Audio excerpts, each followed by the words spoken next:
領域展開無料空所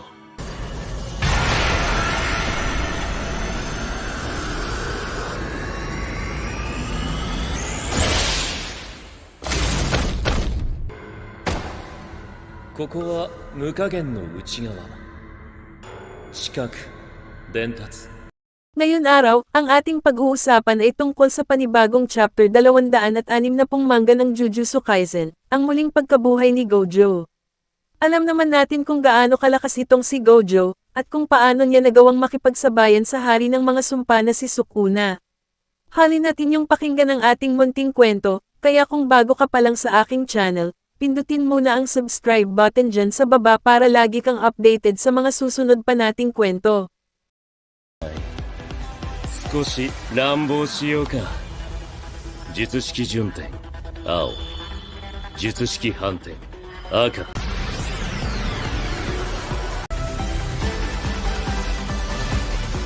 挙式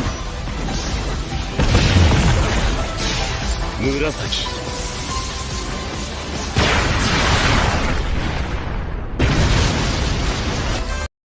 Sa Jujutsu Kaisen Manga Chapter 260 may mga hint at spekulasyon tungkol sa pagbabalik ng pinakamalakas na sorcerer. Ang mga leak panels ay nagpapahiwatig na si Gojo ay nabuhay muli at bumalik sa labanan upang harapin muli si Sukuna. Isang misteryosong imahe na lumitaw sa labanan nila Itadori at Sukuna na naglalarawan bilang ang multo ng pinakamalakas na sorcerer na napatay ni Sukuna. At makikita sa mukha ni Sukuna ang labis na pagkabigla at pagkalito, dahil sa kanyang pagkakaalam ang pinakamalakas na sorcerer ay namatay na sa kanyang palad. Pero wala pang matinding pruweba kung si Gojo ba talaga ang nakita ni Sukuna, o imahinasyon niya lang yun dahil sa kanyang pagka-overuse ng kanyang mga teknik. Pero excited ang mga fans sa posibilidad ng pagbabalik ni Gojo at ang muling pagtatagpo ng dalawang magkatunggali, na God and Devil sa mundo ng Jujutsu Kaisen. Para sa mas detalyadong impormasyon at kaalaman sa mga pangyayari sa Jujutsu Kaisen Manga Chapter 260, maaari mong tingnan ang mga artikulo sa Bebum at Anime Hunch.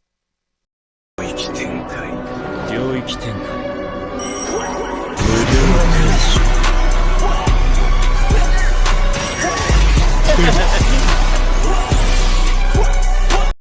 At kung nagustuhan nyo ang aking video, pindutin nyo na ang subscribe button.